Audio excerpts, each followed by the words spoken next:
दोस्तों स्वागत है आपका बिहार न्यूज़ में। दोस्तों मैं हूं फिरदौस गनी और आप देख रहे हैं केडीबी लाइव। दोस्तों आज हो चुका है 31 मई 2022। तो आज की बिहार की टॉप न्यूज़ लेकर आए हैं आपके लिए। दोस्तों वीडियो स्टार्ट करने से पहले आपसे एक रिक्वेस्ट है, अगर आप नए आए हैं इस चैनल पर तो फिर इस चैनल को सब्सक्राइब करके बेल आइकन को भी प्रेस कर दीजिए और साथ में वीडियो को लाइक कर दीजिए, अपने दोस्तों के साथ शेयर भी कीजिए। तो चलिए दोस्तों स्टार्ट करते हैं आज की पूरे बिहार की टॉप न्यूज़। दोस्तों वीडियो स्टार्ट करने से पहले आप लोगों को बता दें कि आप लोगों ने कल की वीडियो के कमेंट बॉक्स में हमसे बहुत सारे सवाल पूछे थे। आज हम आप लोगों के लिए सारे सवालों का जवाब लेकर आए हैं। आप लोग अंत तक हमारे साथ बने रहें। आगे इसी वीडियो में आप लोगों के सवालों का जवाब दिया जाएगा। इसी तरीके से अगर आपका भी कोई सवाल है तो इस वीडियो के नीचे कमेंट बॉक्स में कमेंट करके हमसे सवाल पूछ सकते हैं। आपके सवाल का जवाब कल की वीडियो में देने की पूरी कोशिश करेंगे। तो चलिए स्टार्ट करते हैं आज की पूरे बिहार की टॉप न्यूज़। दोस्तों आज की बिहार न्यूज़ में सबसे पहले बात करते हैं कि सरकार ने पेट्रोल और डीजल के दाम कम किए तो फिर लोगों को महंगाई से राहत मिल गई है। इससे सीमेंट, सरिया से लेकर के दाल और सरसों तेल के भी दाम कम हो गए हैं। पिछले 10 दिन में हर दाल पर 10 से 15 रुपये प्रति किलो की कमी आई है। जब तो वहीं सरसों का तेल भी 10 रुपये किलो कम हो गया है। जब महंगाई कम होने से लोगों को कुछ राहत जरूर मिली है। अगर एक माह पहले की बात करें तो फिर हर सामान के रेट आसमान छू रहे थे। जहाँ लोग महंगाई से त्रस्त हो चुके थे। गरीब लोगों के सामने रोजी रोटी का संकट खड़ा हो गया था। जहां हर कोई इस महंगाई से परेशान था। लेकिन जैसे ही पेट्रोल डीजल के दाम कम हुए तो फिर दाल, तेल और सीमेंट, सरिया के दामों में भी गिरावट आ गई है। जहां इससे गरीब लोगों को बहुत बड़ी राहत मिली है। दोस्तों बात करते हैं कि एक पांव से दिव्यांग बच्ची सोनाक्षी जो 12 साल की हैं, जहाँ उनके मजबूत हौसलों के बारे में हर कोई चर्चा कर रहे हैं। जहाँ सोनाक्षी को बड़े होकर के अधिकारी बनना है। पैरों से दिव्यांग सोनाक्षी अपने सपनों को पूरा करने के लिए हर रोज स्कूल जाती है। जहाँ अपने सारे काम खुद ही करती है। जमुई की सीमा के बाद खगड़िया की सोनाक्षी की मदद के लिए कई लोग सामने आ रहे हैं। जहाँ खुद अभिनेता सोनू सूद ने भी सोनाक्षी से बात करके बच्ची की मदद का आश्वासन दिया है। जब खगड़िया के गोगरी बाजार निवासी वरुणेश्वर विद्रोही की पुत्री सोनाक्षी जन्म से ही एक पांव से दिव्यांग है। लेकिन वह पढ़ने लिखने के लिए प्रतिदिन अपने घर से गोगरी में स्थित तारा मध्य विद्यालय जाती है। जहाँ उसके घर से विद्यालय की दूरी करीब 300 मीटर है। वह एक पैर से उछलती कूदती हुई विद्यालय पहुंचती है। हालांकि अभी विद्यालय में गर्मी की छुट्टी होने से वह घर पर ही पढ़ाई कर रही है। सोनाक्षी के अनुसार वह पढ़ लिख करके बड़ा अधिकारी बनना चाहती है, इसलिए वह मन लगा करके पढ़ाई कर रही है। वहीं इंटरनेट मीडिया पर सोनाक्षी की चर्चा आने के बाद उसकी मदद के लिए लोगों के हाथ पहुंचने लगे हैं। रविवार को प्रसिद्ध अभिनेता सोनू सूद ने सप्तम वर्ग की छात्र दिव्यांग सोनाक्षी से वीडियो कॉन्फ्रेंसिंग के माध्यम से बात की है। अभिनेता सोनू सूद ने सोनाक्षी से हाल चाल पूछने के साथ सोनाक्षी को कृत्रिम पांव लगाए जाने का भरोसा दिलाया है तथा उसकी बेहतर शिक्षा की व्यवस्था करने की बात कही है। दोस्तों बात करते हैं कि बिहार के मुख्यमंत्री नीतीश कुमार ने केंद्रीय स्टील मंत्री और जेडीयू नेता आरसीपी सिंह को राज्यसभा का टिकट देने से साफ इनकार कर दिया है। नीतीश कुमार के इस फैसले के बाद अगर आरसीपी सिंह को केंद्र की ओर से अगले 6 महीने का एक्सटेंशन पीरियड नहीं दिया जाता है तो फिर आरसीपी सिंह अगले मोदी सरकार की कैबिनेट का हिस्सा नहीं होंगे। इसका सीधा सा मतलब यह है कि जेडीयू ने केंद्रीय कैबिनेट से अलग होने का फैसला कर दिया है। पिछले कुछ समय से देखा गया है कि गठबंधन में सत्ता चला रहे नीतीश कुमार की पार्टी जेडीयू और भाजपा में एक ही मुद्दे को लेकर के अलग अलग राय रही है। जब वही मुख्यमंत्री नीतीश कुमार ने भी विपक्षी पार्टी राष्ट्रीय जनता दल के साथ मेलजोल बढ़ाया है। जब राज्यसभा टिकट नहीं मिलने के बाद स्टील मंत्री आरसीपी सिंह के पास केवल 2 विकल्प बच गए हैं। वह मोदी कैबिनेट से अपना इस्तीफा सौंप दे या फिर पीएम उन्हें 6 महीने का एक्सटेंशन पीरियड दे दे। दोस्तों क्या आप लोगों ने जालिम हसीना को देखे हैं? अगर आप लोगों ने जालिम हसीना को नहीं देखे हैं तो हम आपको अभी जालिम हसीना के बारे में बताने जा रहे हैं। यह बिहार की राजधानी पटना में एक लड़की लड़कों से सोशल मीडिया पर दोस्ती करके उन्हें लाखों का चूना लगाने में लगी है। ये काम पटना में रहने वाली एक लड़की पीजी में रह करके कर रही है। यह कहा जा रहा है कि वे जालसाज लड़की सोशल मीडिया के जरिए लड़कों को अपने जाल में फंसाती है या फिर पटना बुलाती है और उसके बाद उनके साथ फ्रॉड करती है। दरअसल पटना के कोतवाली थाना क्षेत्र के भेजो रोड से धोखाधड़ी का एक मामला सामने आया है, जहां मुजफ्फरपुर के रहने वाले युवक सचिन कुमार का लाखों रुपए के सामान और कागजात से भरा बैग लेकर के एक लड़की रफू चक्कर हो गई, भाग गई। जहां घटना की जानकारी देते हुए कंसल्टेंसी का काम करने वाले मुजफ्फरपुर के सचिन ने बताया है कि कुछ दिन पहले ऑनलाइन माध्यम से ब्यूटी मंडल नाम की एक लड़की ने उनसे संपर्क करके कंसल्टेंसी से संबंधित सहायता मांगी। उसके बाद सचिन को उसकी सहायता करने के लिए पटना बुलाया। सचिन मुजफ्फरपुर से जब पटना पहुंचा तो फिर ब्यूटी मंडल नाम की इस जालसाज लड़की ने सचिन को फ्रेजर रोड स्थित एक रेस्टोरेंट के पास बुलाया। जब उसके बाद लड़की ने सचिन का बैग भारी होने की बात कह करके उसे फ्रेजर रोड में ही अपने हॉस्टल के पीजी में रख देने की बात कही। सचिन बताता है कि वह ब्यूटी के झांसे में आ गया और उसने अपने बैग, जिसमें एप्पल का लैपटॉप और एक आईपैड और 10,000 रुपये के साथ साथ कई जरूरी दस्तावेज रखे हुए थे, ब्यूटी के हवाले कर दिया। जब ब्यूटी ने बैग को अपने पीजी में रख दिया और उसके बाद कहीं और खाना खाने के लिए चलने की बात कही। ट्रैवलिंग से थके होने के कारण सचिन को भी भूख लगी थी। खाना खाने के बाद ब्यूटी ने सचिन से वॉशरूम जाने की बातें कही और जब काफ़ी देर तक ब्यूटी वॉशरूम से नहीं लौटी तो सचिन ने उसके मोबाइल पर संपर्क किया। तब उसका मोबाइल बंद मिला और सचिन के जितने भी मोबाइल, लैपटॉप और कागजात, रुपये से भरा बैग था, वो सारा लेकर के ब्यूटी फरार हो गई। तो इसीलिए आप भी इन जालसाज हसीनाओं से बचकर रहिएगा। दोस्तों, बात करते हैं कि दक्षिण पश्चिमी मानसून ने केरल में रविवार को दस्तक दे दी है। यहाँ मानसून समय से 3 दिन पहले पहुंचा है। मौसम वैज्ञानिकों के मुताबिक सब कुछ ठीक रहा तो फिर बिहार में भी दक्षिण पश्चिमी मानसून समय से पहले दस्तक दे सकता है। प्री मानसून वर्षा बिहार में हो रही है। अगले 48 घंटे में भी बिहार के कई इलाकों में प्री मानसून बारिश होने की संभावना है।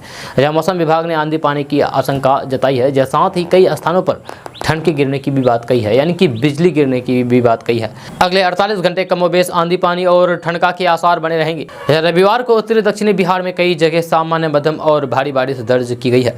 राजधानी पटना का मौसम भी प्री मानसून वर्षा से सराबोर रहेगा, जहाँ रुक रुक करके वर्षा होती रहेगी। बिहार में मानसून के आने का समय 12 जून निर्धारित है। जब बंगाल की खाड़ी में आए चक्रवाती तूफान आसानी से के प्रभाव से इस बार मानसून समय से पहले ही केरल पहुंचा है। जहाँ अरब सागर और बंगाल की खाड़ी के तापमान और हवा की गति तय करेगी कि मानसून बिहार में कब प्रवेश करेगा। जब बिहार में मानसून किशनगंज, पूर्णिया से प्रवेश करने की संभावना अधिक है। दोस्तों, बात करते हैं कि बिहार के गोपालगंज जिले के सलेमपुर घाट गांव में एक मां को अपने ही बेटे को पेड़ से बांध करके रखना पड़ता है। जब परिवार के लोग पिछले 8 साल से उसे पेड़ से बांध करके रखते आ रहे हैं। परिवार वालों की माने तो उसे खोल दिया जाए तो फिर वह कहीं भी जा सकता है, साथ ही वह कुछ भी खाने लगता है, यहाँ तक कि प्लास्टिक से लेकर के घास तक भी खाते हैं। आर्थिक तंगी की वजह से माँ सिंधु अपनी बदनसीबी पर आंसू बहा रही है। जहाँ सिंधु का बड़ा बेटा आकाश मानसिक रूप से विक्षिप्त है। जहाँ हालांकि माता पिता उसे अपने बुढ़ापे का सहारा मान रहे थे। जहाँ मां का कहना है कि 5 साल की उम्र में आकाश को बुखार आया था। जहाँ उसका उपचार कराने गया तो फिर उसका मानसिक संतुलन ही बिगड़ गया, जिसके बाद वह मानसिक रूप से विक्षिप्त हो गया। परिवार की स्थिति ठीक न होने की वजह से 2 जून की रोटी जुटाना बड़ा मुश्किल हो गया है। यह रोटी जुटाना मुश्किल होने की वजह से परिवार वाले उसका ठीक ढंग से इलाज भी नहीं करा पा रहे हैं। आकाश के नाना नानी है जो बिल्कुल अंधे हैं। दोस्तों, बात करते हैं कि कांग्रेस के पूर्व अध्यक्ष राहुल गांधी ने नोटबंदी को लेकर के मोदी सरकार पर बड़ा हमला बोला है। राहुल गांधी ने रविवार को नोटबंदी के मुद्दे पर नरेंद्र मोदी के नेतृत्व वाली सरकार पर निशाना साधते हुए कहा कि 2016 के इस कदम की एकमात्र दुर्भाग्यपूर्ण सफलता भारत की अर्थव्यवस्था का डूबना है। कांग्रेस सांसद राहुल गांधी ने मीडिया की एक खबर के स्क्रीनशॉट को टैग किया है, जिसमें भारतीय रिजर्व बैंक यानी कि RBI की वार्षिक रिपोर्ट का हवाला देते हुए कहा गया है कि 500 रुपये के जाली नोट में 100% और 2000 रुपये के जाली नोट में 50% की वृद्धि हुई है। ये दोनों नोट 500 रुपये और 1000 रुपये के पुराने नोट पर प्रतिबंध लगाने के बाद जारी किए गए थे। राहुल गांधी ने एक ट्वीट में कहा कि नोटबंदी की एकमात्र दुर्भाग्यपूर्ण सफलता भारत की अर्थव्यवस्था का डूबना है। दोस्तों, बात करते हैं कि केंद्र सरकार ने UIDAI द्वारा जारी की गई आधार पहचान पत्र के दुरुपयोग वाली नई गाइडलाइंस को नकारते हुए उसे पूरी तरीके से सुरक्षित बताया है। इस मामले में केंद्र की इलेक्ट्रॉनिक्स और सूचना प्रौद्योगिकी मंत्रालय ने बयान जारी करते हुए कहा कि आधार पहचान पत्र पूरी तरीके से सुरक्षित है और UIDAI की ओर से जारी की गई गाइडलाइंस एक सामान्य प्रक्रिया है। इसके लिए किसी को कोई डरने की आवश्यकता नहीं है। केंद्र की ओर से जारी बयान में कहा गया है कि UIDAI की ओर से जारी की गई नई गाइडलाइंस से लोगों के मन में दुविधा उत्पन्न हो रही है। इसीलिए केंद्र सरकार जनता से यह सुनिश्चित करना चाहती है कि आधार पत्र का उपयोग पहचान के लिए पहले की तरह ही किया जा सकता है। इसके साथ ही सरकार ने जनता को आश्वासन देते हुए कहा है कि आधार पहचान पत्र सुरक्षित फीचर से पूरी तरीके से लैस है और इसमें शामिल की गई लोगों की गोपनीय जानकारी मसलन बायोमेट्रिक पहचान, रेटिना पहचान और अन्य शामिल दस्तावेज पूरी तरीके से सिक्योर है। इसलिए इस मामले में किसी को भी पैनिक होने की ज़रूरत नहीं है और इस कारण UIDAI की जारी की गई गाइडलाइंस को तत्काल प्रभाव से वापस लिया जाता है। दरअसल मामला ये है कि इससे पहले UIDAI ने एक बयान जारी करते हुए आधार पहचान पत्र धारकों को आगाह किया था कि वे अपने आधार की फोटोकॉपी किसी भी संगठन या फिर व्यक्ति के साथ शेयर ना करें, इससे फ्रॉड होने की संभावना है। यही कारण है कि जो अब UIDAI को सफाई देना पड़ा। दोस्तों बात करते हैं कि तमिलनाडु में एक बच्ची विल्मा को नो कास्ट नो रीजनल का सर्टिफिकेट मिला है। इस बच्ची की उम्र 3.5 साल है। जहाँ नरेश कार्तिक और उसकी पत्नी गायत्री ने अपनी बेटी सिल्मा के लिए यह सर्टिफिकेट प्राप्त किया है। Shri drape education and charitable trust के संस्थापक नरेश ने कहा कि वह नहीं चाहते हैं कि उनकी बेटी किसी धर्म या फिर जाति के बंधन में बंधे। उन्होंने कहा कि हमारी बेटी के लिए भगवान का मतलब प्यार होगा, जहाँ ये प्यार समानता पर आधारित होगा। उन्होंने कहा कि शैक्षणिक संस्थानों को भी छात्रों को प्यार और समानता सिखानी चाहिए। उन्होंने कहा कि बेटी के एडमिशन के लिए जिन स्कूलों में गया हूँ वो कहा गया है कि धर्म और जाति का कॉलम जरूरी है, चाहे इन कॉलमों को बिना भरे आवेदन स्वीकार नहीं किया जा सकता है। लेकिन 1973 में एक सरकारी आदेश में कहा गया है कि स्कूलों में अपने बच्चे के एडमिशन के दौरान धर्म और जाति का उल्लेख जिक्र अनिवार्य नहीं है। तमिलनाडु राज्य शिक्षा विभाग ने 1973 और 2000 के 2 अलग अलग आदेशों में स्कूली शिक्षा निदेशक को निर्देश दिया गया था कि वे लोगों को धर्म कोई या फिर जाति का उल्लेख जिक्र नहीं करने पर उन्हें ये कॉलम खाली छोड़ने की अनुमति दें। दोस्तों बात करते हैं कि असम में अल्पसंख्यकों को माइनॉरिटी सर्टिफिकेट जारी किया जाएगा। असम सरकार में मंत्री केशव महंता ने इसको लेकर के जानकारी दी है। रविवार को मुख्यमंत्री हेमंत बिस्वा शर्मा ने कैबिनेट मीटिंग की थी। इसी मीटिंग में अल्पसंख्यकों को माइनॉरिटी सर्टिफिकेट जारी करने का फैसला किया गया है। मीटिंग के बाद केशव महंता ने बताया है कि मुस्लिम, सिख, ईसाई, जैन, बौद्ध और पारसी धर्म के लोगों को माइनॉरिटी सर्टिफिकेट दिया जाएगा। उन्होंने दावा किया है कि यह पहली बार है जब अल्पसंख्यकों को इस तरह के सर्टिफिकेट दिए जाएंगे। इससे पहले किसी राज्य में ऐसे सर्टिफिकेट जारी नहीं किए गए हैं। हालांकि उन्होंने बताया है कि इसकी रूपरेखा पर अभी काम चल रहा है। ऐसे में सवाल यह उठता है कि असम में अल्पसंख्यकों को ये सर्टिफिकेट क्यों दिए जाएंगे, तो इसका जवाब भी केशव महंता ने दिया है। उन्होंने बताया है कि इससे अल्पसंख्यकों की पहचान करने में मदद मिलेगी। उन्होंने बताया है कि अल्पसंख्यकों के लिए कई सारी योजनाएं हैं, उनके लिए अलग से विभाग है, लेकिन अल्पसंख्यक कौन है इसकी पहचान नहीं है। इसलिए उनकी पहचान करना जरूरी है ताकि योजनाओं का लाभ उन तक पहुँचा जा सके। अल्पसंख्यक कौन होगा इसका फैसला केंद्र सरकार करती है। अल्पसंख्यक कोई समुदाय होता है जिससे केंद्र सरकार अधिसूचित करती है। केंद्र सरकार ने 1993 में मुस्लिम, ईसाई, सिख, फारसी और बौद्ध को अल्पसंख्यक का दर्जा दिया था। 2014 में जैन धर्म को अल्पसंख्यक का दर्जा दिया गया। अभी इन 6 धर्मों के लोगों को ही अल्पसंख्यक का दर्जा दिया गया है। भारत में अल्पसंख्यक की कोई परिभाषा नहीं है। दोस्तों बात करते हैं कि जमीयत उलमा हिंद के 2 दिवसीय सम्मेलन के बाद संगठन के अध्यक्ष मौलाना महमूद असद मदनी का सामना आज तक के सवालों से हुआ। आज तक न्यूज़ चैनल के खास कार्यक्रम 3rd डिग्री से में मौलाना महमूद मदनी से पूछा गया है कि देवबंद में सम्मेलन के दौरान आपके आंसू क्यों निकल आए थे, मुसलमानों के खिलाफ किस तरह का माहौल है जिसकी तरफ आप इशारा कर रहे थे। तो इस सवाल के जवाब में मौलाना महमूद मदनी ने कहा है कि हालात ऐसे हो गए हैं कि लोगों का रास्ता चलना मुश्किल हो गया है। साथ में सवाल पूछा गया है कि मुसलमान को किस बात का डर है जिसकी तरफ आपने सम्मेलन में इशारा किया है। इस सवाल के जवाब में मौलाना महमूद मदनी ने कहा है कि मैंने सिर्फ सिचुएशन की बात की थी और आजकल हालात ऐसे हो गए हैं कि लोगों का रास्ता चलना मुश्किल हो गया है। मौलाना महमूद मदनी ने मध्य प्रदेश की एक घटना का जिक्र करते हुए कहा कि हाल ही में एक जैन भाई को मुसलमान होने के शक में पीट करके मार दिया गया, लेकिन उस पर चर्चा भी नहीं हुई जैसे होनी चाहिए थी।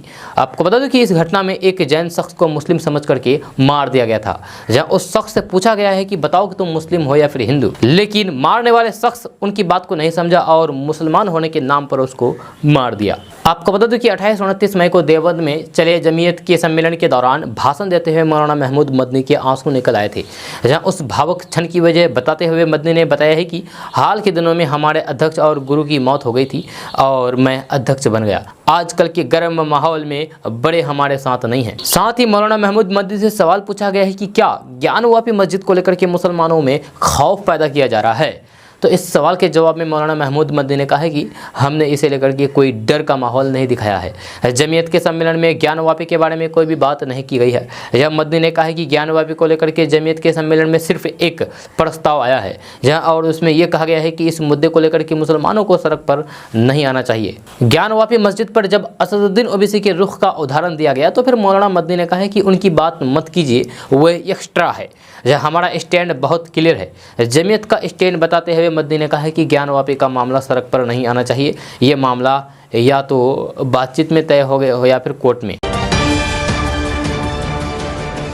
दोस्तों अब वक्त हो चला है आप लोगों के सवालों के जवाब का। तो सबसे पहले सवाल लेते हैं पंचानंद कुमार जी से। ये लिखते हैं कि आवास योजना में जो रिश्वत लिया जा रहा है उसको कैसे रोका जाए। पूर्णिया जिला प्रखंड अमोल पंचायत पोठिया गंगोली में। तो पंचानंद कुमार जी, इसको रोकने का सिर्फ एक ही तरीका है। तरीका ये है कि आप लोग किसी को भी पैसा नहीं दीजिए, बस वही तरीका है और दूसरा कोई तरीका नहीं है। दोस्तों अब सवाल लेते हैं सुरेंद्र शर्मा जी से। ये लिखते हैं कि फिरदौस भाई नमस्कार, मैं 3 दिन से लगातार कमेंट कर रहा हूं। मेरा सवाल है कि 2016 से 2021 सत्र में रहे ग्राम पंचायत के पंच और सरपंच के वेतन के बकाया राशि कब तक मिलेगा।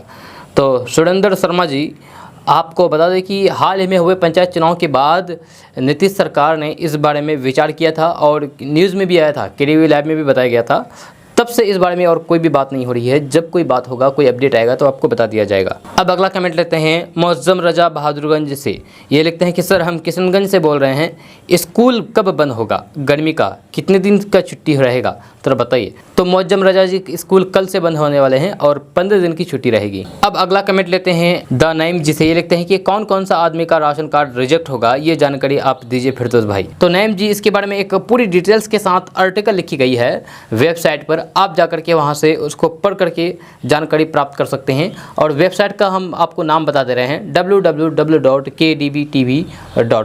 ये केडीबी लैब का ऑफिशियल वेबसाइट है, इस पर जाइए और जाकर के आप अपना पूरा जानकारी प्राप्त कर सकते हैं। अब अगला कमेंट लेते हैं दुलार कुमार जी से। लिखते हैं कि नमस्कार सर, मैं सुपौल जिला से बोल रहा हूँ, बसंतपुर प्रखंड के हृदयनगर ग्राम पंचायत वार्ड नंबर 10। सर मेरे गांव में आज तक पक्की सड़क नहीं है। सर आपसे रिक्वेस्ट है कि माननीय मुख्यमंत्री तक पहुंचा दीजिए। जी हम तो बोल दिए हैं, अब देखना नहीं देखना उनका काम। दोस्तों सवालों के जवाब का सिलसिला यहीं पर स्टॉप कर देते हैं। जो भी बच गए हैं आगे चल करके इसी वीडियो में कवरेज किया जाएगा। तब तक चलते हैं डेली न्यूज़ की ओर। दोस्तों बात करते हैं कि मुस्लिम धर्म छोड़कर के हिंदू धर्म अपनाने वाले जितेंद्र त्यागी उर्फ वसीम रिजवी इन दिनों लखनऊ विश्वविद्यालय मार्ग पर स्थित हनुमान सेतु मंदिर पर अपने समर्थकों के साथ घर खाली कराने को लेकर के धरना दे रहे हैं।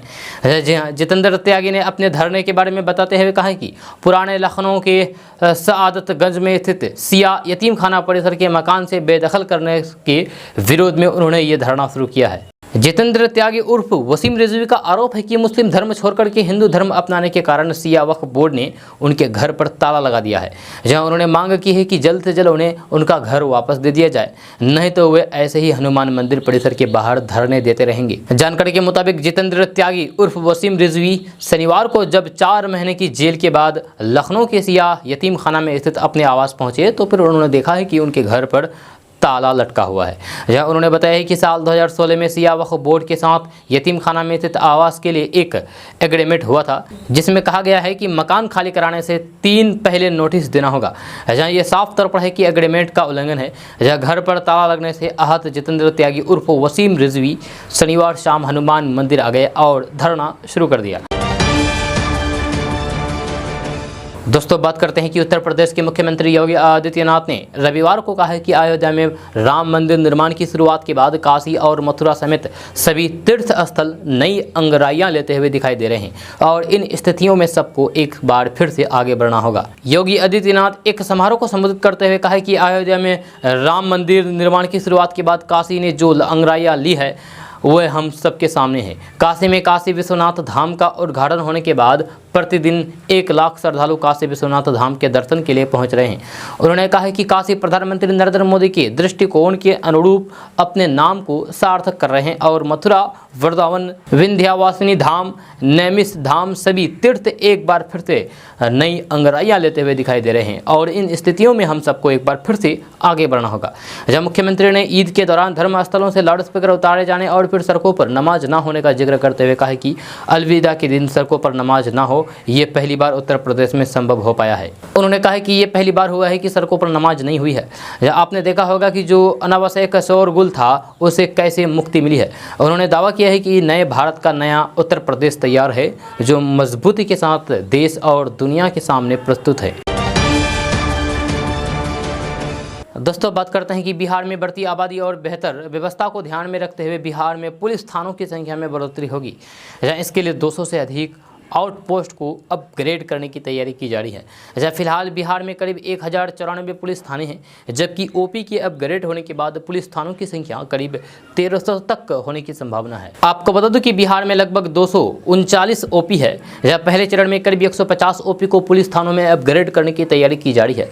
वहीं वरिष्ठ अधिकारियों के मुताबिक जो ओपी सबसे पुराने हैं और जिनकी दूरी पुलिस थाने से अधिक है, पहले चरण में उन्हें प्राथमिकता मिलेगी। फिर दूसरे चरण में अन्य ओपी को पुलिस थाने के रूप में अधिसूचित करने का काम किया जाएगा। बिहार में नए थाने के खुलने से अपराधियों के बीच डर बनेगा और आपराधिक घटनाओं में कमी आएगी। अपराधियों की शिकायतें भी अब जल्द ही सुनी जाएगी और कार्रवाई तुरंत की जाएगी। ऐसे में आम जनता को राहत मिलेगी।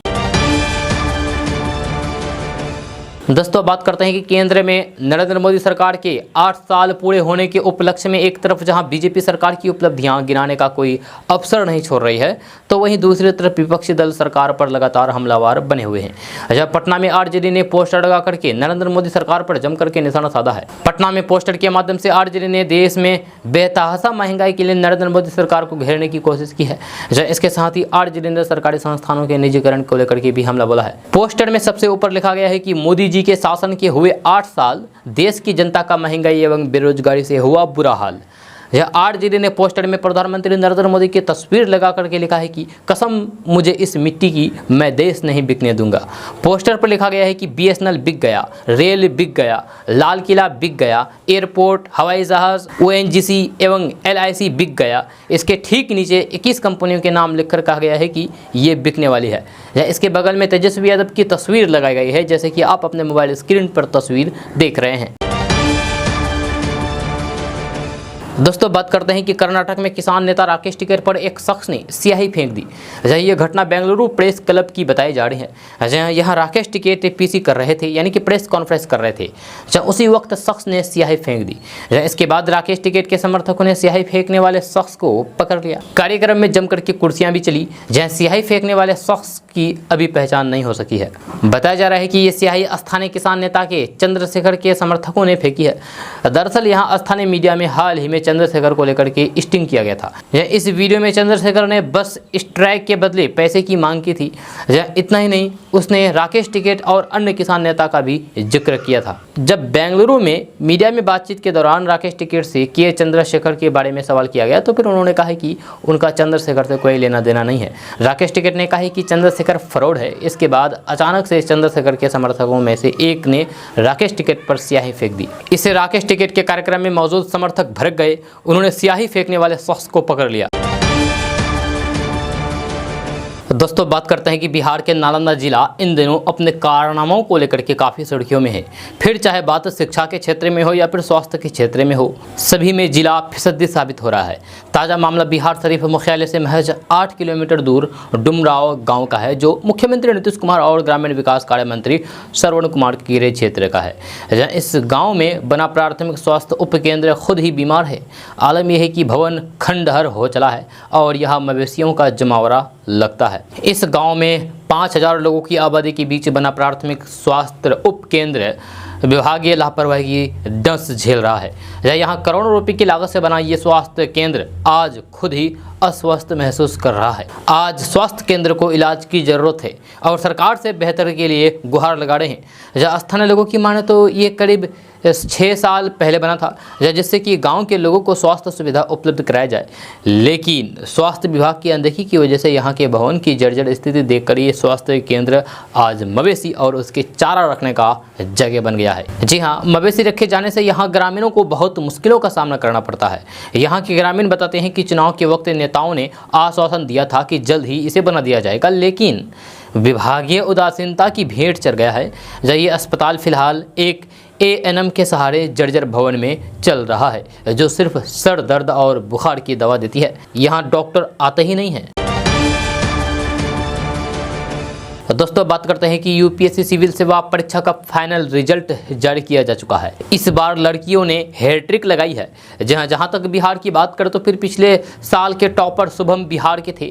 बिहार का रिजल्ट हमेशा अच्छा रहता है, इसीलिए टॉपर लिस्ट और रिजल्ट में बिहार में कौन कौन शामिल है इस पर राज्य की नज़र टिकी हुई है। इस बार भी सिविल सेवा परीक्षा में बिहार से कई अभ्यर्थी सफल रहे हैं। इनमें मजदूर पिता के बेटे मुजफ्फरपुर के विशाल कुमार ने भी सफलता हासिल की है। रिजल्ट यूपीएससी की ऑफिशियल वेबसाइट upsc.gov.in पर देखी जा सकती है। टॉपर की बात करें तो पहले स्थान पर श्रुति शर्मा है, जबकि अंकिता अग्रवाल और गमीनी सिंगला क्रमश सेकंड और थर्ड टॉपर बनी है। पहले 3 स्थल पर लड़कियों का कब्जा है। टॉपर श्रुति शर्मा बिजनौर की रहने वाली है। उन्होंने दिल्ली के सेंट स्टीफेंस कॉलेज और जवाहरलाल नेहरू विश्वविद्यालय से शिक्षा प्राप्त की है। जहाँ सिविल सेवा परीक्षा में बिहार के कई अभ्यर्थियों ने सफलता हासिल की है। पटना के बिस्कोमान कॉलोनी के निवासी हरेंद्र सिंह के पुत्र आशीष ने परीक्षा में 23वां स्थान प्राप्त किया है। कटिहार जिले के अमन अग्रवाल को 88वां रैंक मिला है, जहाँ उनके पिता दुर्गालाल अग्रवाल कटिहार के राजाहाट के रहने वाले हैं। मुजफ्फरपुर के मीनापुर प्रखंड के मुकसुदपुर के रहने वाले विशाल कुमार को 484वां रैंक मिला है। विशाल कुमार के मजदूर पिता बिकाऊ प्रसाद की मौत के बाद परिवार कर्ज में डूब गया था। जब मैट्रिक की परीक्षा में जिला टॉपर भी रहे हैं। दोस्तों, बात करते हैं कि बिहार में गरीब बच्चों को सरकारी विद्यालय में पढ़ाई की सुविधा नहीं है। अमीर परिवार के एक भी बच्चे सरकारी विद्यालय में नहीं पढ़ते हैं। ये बातें हम नहीं बल्कि पूर्व मुख्यमंत्री जीतन राम मांझी ने रविवार को कही है। उन्होंने कहा कि 30 से 40 लाख रुपए सालाना पढ़ने में पैसा लगता है। जिसके पास 5 से 10 बीघा जमीन है, वे लोग पैसे देकर के बच्चों को बड़े बड़े स्कूल में पढ़ाते हैं, लेकिन गरीब के पास 5 कट्ठा भी जमीन ना हो तो फिर वे कहाँ से पढ़ाएंगे। उन्होंने कहा कि सरकार का काम है बच्चों को पढ़ाना, लेकिन नहीं पढ़ाते हैं। इसका मुख्य कारण यह है कि जब चुनाव के समय आता है तो फिर लोग जात के नाम पर, पैसे के नाम पर, बंदूक के नाम पर जिनको वोट देना चाहिए उनको वोट ना देकर के दूसरे को दे देते हैं। वे जब पैसा खर्च करके जीत करके जाते हैं तो फिर वह पैसा आप ही से ना वसूल करेगा। दोस्तों, बात करते हैं कि अपनी मेहनत के बदौलत कटिहार जिले के किसानों ने केला के बाद अब मक्का की खेती करके अपनी तकदीर ही नहीं बल्कि क्षेत्र की तस्वीर भी बदल रहे हैं। जब मक्के की अच्छे पैदावार के कारण कटिहार मक्का का कटोरा बन गया है। जब वर्तमान में यहां से बड़ी मात्रा में मकई की आपूर्ति बाहर की जा रही है।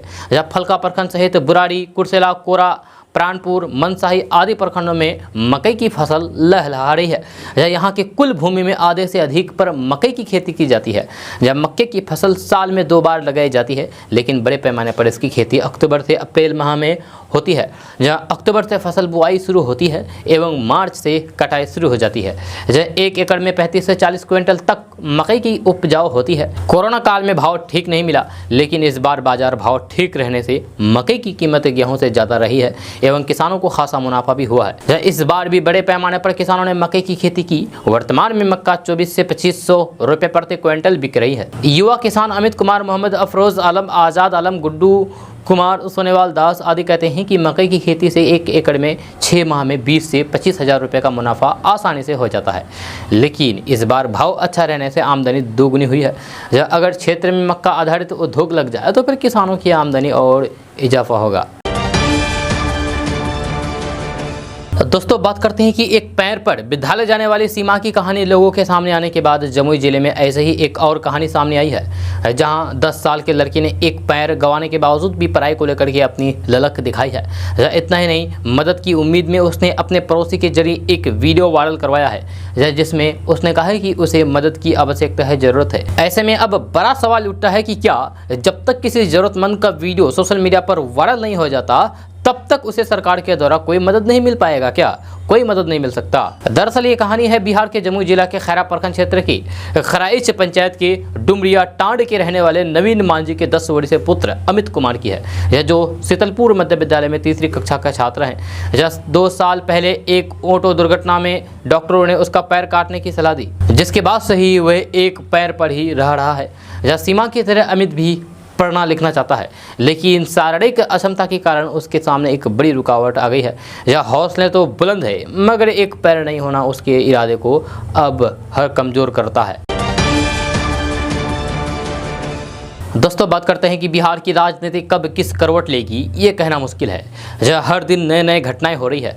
ताज़ा मामला बिहार के सारण जिला से निर्दलीय प्रत्याशी सच्चिदानंद राय से जुड़ा हुआ है, जो आज बिहार के पूर्व मुख्यमंत्री लालू प्रसाद यादव से मिलने के लिए उनके राबड़ी आवास पहुंचे थे, जहां दोनों नेताओं के बीच बिहार की मौजूदा राजनीतिक स्थिति को लेकर के चर्चा हुई। इस दौरान राबड़ी देवी भी वहाँ मौजूद रही। बिहार में जो राजनीतिक स्थिति है, उसमें सच्चिदानंद राय का लालू प्रसाद से मुलाकात को नए राजनीतिक नजरिए से देखा जा रहा है। जब पहले भाजपा से विधान परिषद चुनाव का टिकट नहीं मिलने पर निर्दलीय प्रत्याशी के रूप में जीत दर्ज करके बड़ा झटका दिया था। अब 8 जिले सुप्रीमो से मुलाकात करके सच्चिदानंद राय भाजपा को सीधी चुनौती देते हुए नजर आ रहे हैं। बताया जा रहा है कि लालू प्रसाद यादव के साथ बिहार में नए राजनीतिक गठजोड़ को लेकर के भी इस मुलाकात में चर्चा हुई है। इससे पहले सच्चिदानंद राय जेडीयू अध्यक्ष ललन सिंह से भी मुलाकात करने के लिए पहुंचे थे। जब माना जा रहा है कि जिस तरीके से हुए जेडीयू के बाद राजद सुप्रीमो लालू प्रसाद यादव से मिलने के लिए पहुंचे हैं, या भाजपा को घेरने के लिए वे बड़ी रणनीति बनाने में जुटे हैं, या ताकि भाजपा को बड़ा नुकसान पहुंचाया जा सके। दोस्तों, बात करते हैं कि बढ़ती महंगाई के बीच पटना में ऑटो का किराया भी बढ़ गया है। पटना शहरी क्षेत्र में दानापुर, फुलवारी शरीफ, पटना जंक्शन और पटना सिटी में बढ़ा हुआ किराया 30 मई यानी कि कल से ही लागू हो गई है।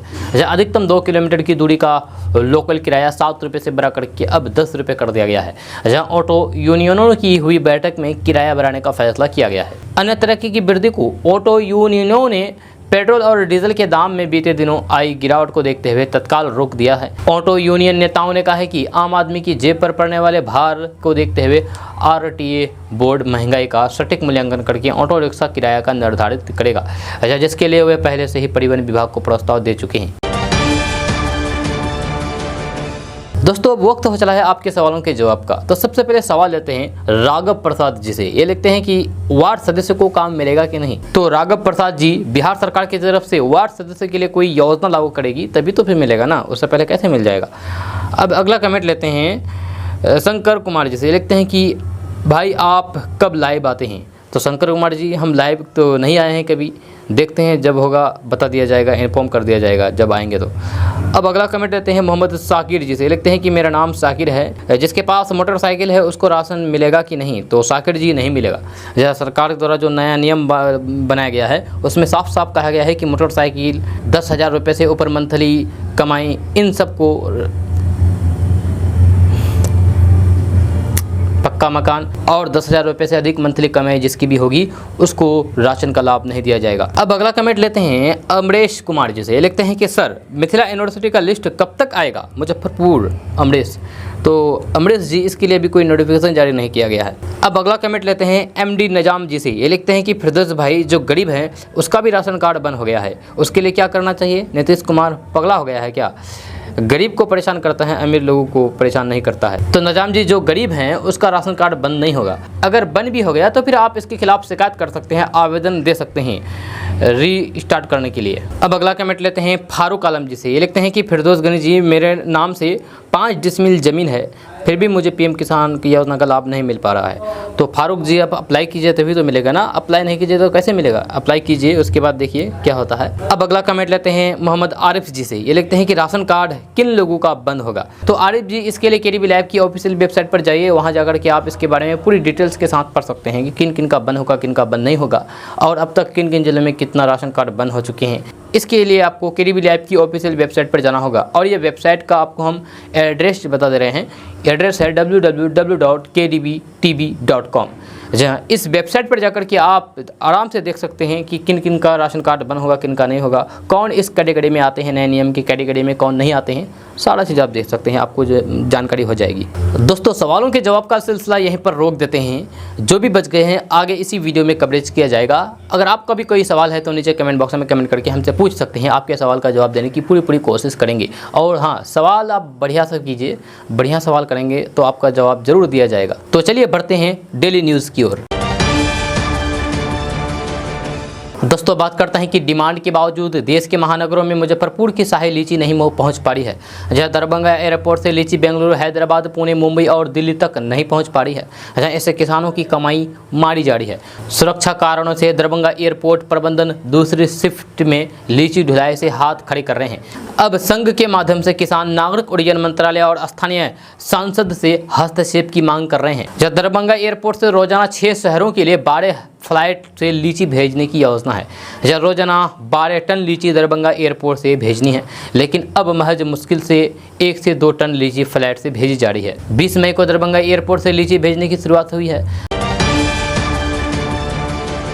दोस्तों, बात करते हैं कि राज्यसभा की 57 सीटों पर 27 जून को चुनाव होने हैं। जहाँ 31 मई को नामांकन की तारीख है। भाजपा के बाद रविवार को कांग्रेस ने भी अपने उम्मीदवारों का ऐलान कर दिया है। मधेपुरा के पूर्व सांसद और जन अधिकार पार्टी के राष्ट्रीय अध्यक्ष पप्पू यादव की पत्नी को कांग्रेस राज्यसभा भेजेगी। जहाँ छत्तीसगढ़ से कांग्रेस ने रंजीत रंजन को राज्यसभा का टिकट दिया है। जहाँ रंजीत रंजन लोकसभा सांसद रह चुकी है। रंजीत के साथ ही छत्तीसगढ़ से ही कांग्रेस ने राजीव शुक्ला को भी टिकट दिया है। जहाँ कांग्रेस ने राज्यसभा चुनाव के लिए 10 प्रत्याशियों के नाम की पहली सूची तय कर दी है। छत्तीसगढ़ से कांग्रेस के टिकट पर राज्यसभा के उम्मीदवार बनाए गए रंजीत रंजन एक सक्रिय टेनिस खिलाड़ी रही है। मधेपुरा के पूर्व सांसद पप्पू यादव से विवाह करने के 1 साल के अंदर वे खुद भी राजनीति में आ गई। रंजीत 1994 से राजनीति में सक्रिय है। राजनीति के जीवन की शुरुआत रंजीत ने सुपौल विधानसभा क्षेत्र से की है, लेकिन वे चुनाव जीत नहीं सकी। 2004 में रंजीत रंजन ने लोक जनशक्ति पार्टी के टिकट सहरसा से लोकसभा से चुनाव लड़ा और जीत दर्ज की। बाद में परमिशन के बाद सहरसा सीट के स्थान पर सुपौल क्षेत्र बना। इस सीट से रंजीत ने कांग्रेस के टिकट पर चुनाव लड़ा, पर जेडीयू उम्मीदवार से पराजित हुई, यानी कि हार गई। 2014 में उन्होंने सीमांचल और कोसी में कांग्रेस की उम्मीद को जिंदा रखते हुए मोदी लहर के बावजूद भी सुपौल सीट जीती। 2019 के लोकसभा चुनाव में उन्हें हार का सामना करना पड़ा। अब कांग्रेस रंजीत रंजन को राज्यसभा भेज रही है। दोस्तों, बात करते हैं कि रंगदारी मांगना भले ही अपराध हो, लेकिन ऐसा करने वालों के लिए तो ये एक धंधा ही है। यह रंगदारी का धंधा करने वाले अपराधी हर शहर और गांव में है, कहीं छोटे स्तर पर तो कहीं बड़े स्तर पर। कई जगह तो रंगदारी का धंधा करने वाले ही माननीय जनप्रतिनिधि भी बन जाते हैं। जहाँ ऐसे लोग रंगदारी नहीं देने पर डराने के लिए हमले करते रहते हैं और कई बार हत्या तक करा देते हैं। लेकिन बिहार के नालंदा जिले के हिलसा में शनिवार की रात रंगदार ने डराने के लिए अनोखा तरीका अपनाया। यह आरोप है कि रंगदारी मांगने वाला शख्स बुलडोजर लेकर के घर तोड़ने पहुंच गया। इधर कुछ दिनों से सरकार अपराधियों के बीच भय पैदा करने के लिए बुलडोजर का इस्तेमाल कर रही थी। जब पहली बार अपराधी के लिए बुलडोजर लेकर पहुंचने की चर्चा जोरों पर है। जब पीड़ित का कहना है कि रंगदारी में मांगी गई रकम नहीं देने पर बदमाशों ने बुलडोजर से उनके घर की दीवार को तोड़ दिया। इस मामले में प्राथमिकी दर्ज करने के लिए थाने में आवेदन दिया गया है।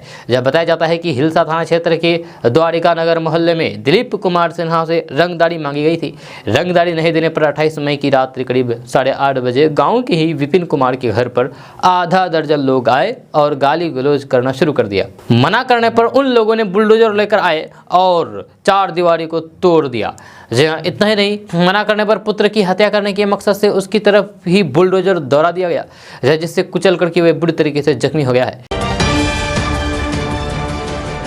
दोस्तों, बात करते हैं कि हाल ही में नीतीश कुमार की सरकार के पंचायती राज मंत्री सम्राट चौधरी ने बिहार के पंचायती राज व्यवस्था में शामिल जनप्रतिनिधियों को कैंप लगा करके हथियार का लाइसेंस देने का फरमान जारी किया है। त्वरित कार्रवाई करते हुए पंचायती राज विभाग के निदेशक रंजीत कुमार सिंह ने सभी जिलों के जिलाधिकारी को इस संबंध में चिट्ठी भी जारी कर दी है। मुखिया सरपंच से लेकर के वार्ड सदस्य तक अब आसानी से हथियार का लाइसेंस ले सकेंगे। पंचायती राज मंत्री ने कहा कि सरकार को 2,59,000 पंचायत प्रतिनिधियों की चिंता है।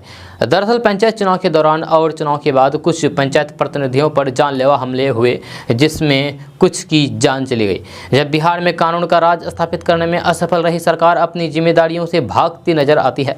जब बिहार के कुल 8,387 पंचायतों में 8,387 मुखिया है, जहाँ उतने ही पंचायत 11,491 पंचायत समिति सदस्य, 1,14,667 वार्ड सदस्य, इतने ही पंच एवं 1161 जिला परिषद सदस्य हैं। ऐसे में यदि हर एक जनप्रतिनिधि हथियार ले लेते हैं तो फिर बिहार में हथियारों की संख्या काफ़ी बढ़ जाएगी। अनहोनी का डर हमेशा बना रहेगा। वह भी तब जबकि इस बात को कोई भी जानता है कि बिहार में मुखिया का पद दबंग होने की पहचान है।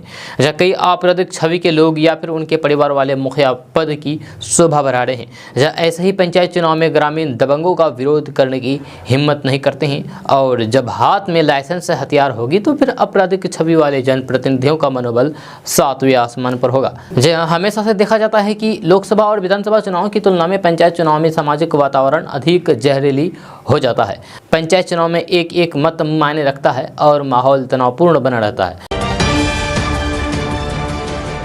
दोस्तों, अब वक्त हो चला है आपके सवालों के जवाब का। तो सबसे पहले सवाल लेते हैं मोहम्मद आज़ाद और अर्चना अंकिता से। इन दोनों का सवाल लगभग सिमिलर है, तो इस वजह से इन दोनों का सवालों के जवाब एक ही बार में दे देते हैं। आज़ाद लिखते हैं कि मैं मोहम्मद आज़ाद, सिलाई मशीन कैसे मिलेगा सर बताइए। वही अर्चना अंकिता लिखती हैं कि क्या फिरदौस भाई आप सिलाई मशीन योजना के बारे में हमें थोड़ा और बता सकते हैं, हमें आपके वेबसाइट पर समझ में नहीं आया। तो अर्चना अंकिता जी, आपको बता दूं कि अगर आपको वेबसाइट में समझ में नहीं आया या फिर पढ़ने लिखने नहीं जानती हैं तो फिर किसी और को बोलिए, वो पढ़ करके आपको बता देगा, वो समझा देगा आपको।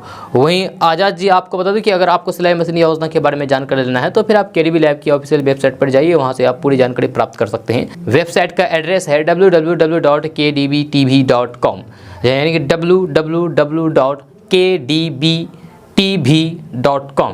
इस वेबसाइट पर जाकर के आपको एक आर्टिकल मिलेगा सिलाई मशीन योजना के बारे में, फ्री सिलाई मशीन योजना के बारे में। उसमें क्लिक करके आप पूरी डिटेल्स के साथ जानकारी प्राप्त कर सकते हैं और सिलाई मशीन का लाभ ले सकते हैं। तो अर्चना जी और आज़ाद जी, आपके लिए ये दोनों क्वेश्चन का आंसर सेम है, तो आप जाकर के आप चेक कर सकते हैं। अब अगला कमेंट लेते हैं आशिक हुसैन जी से। लिखते हैं कि फिरदौस भाई ग्राम रक्षा दल की बहाली कब होने वाला है, अररिया से हूँ। तो आशिक हुसैन जी, अभी इसके बारे में कोई अपडेट नहीं आया है, जब अपडेट आएगा तो बता दिया जाएगा। वहीं अगला कमेंट लेते हैं, ये लिखते हैं मोहम्मद शमसुल आलम। ये लिखते हैं कि बिहार में एक और जिला बनने की संभावना सही है क्या? अभी तो कोई ऐसा कोई मतलब कि प्रस्ताव नहीं आया है। अब अगला कमेंट लेते हैं मोहम्मद शमशाद आलम जी से। लिखते हैं कि पीएम किसान 11वीं किस्त कब तक मिलेगा? तो शमशाद जी, पीएम किसान योजना की 11वीं किस्त आज ही आपके अकाउंट में आने वाले हैं। तो दोस्तों, सवालों के जवाब का सिलसिला यहीं पर रोक देते हैं। आपके मन में भी कोई सवाल है तो इस वीडियो के नीचे कमेंट बॉक्स में कमेंट करके आप हमसे सवाल पूछ सकते हैं, आपके सवालों का जवाब दिया जाएगा। और चलते हैं फिर, तब तक के लिए अगर आप नए आए हैं इस चैनल पर तो फिर इस चैनल को सब्सक्राइब करके बेल आइकन को भी प्रेस कर दीजिए और साथ में वीडियो को लाइक कर दीजिए, अपने दोस्तों के साथ शेयर भी कीजिए। तो चलिए दोस्तों, फिर मिलते हैं कल की वीडियो में, तब तक के लिए जय हिंद, जय बिहार।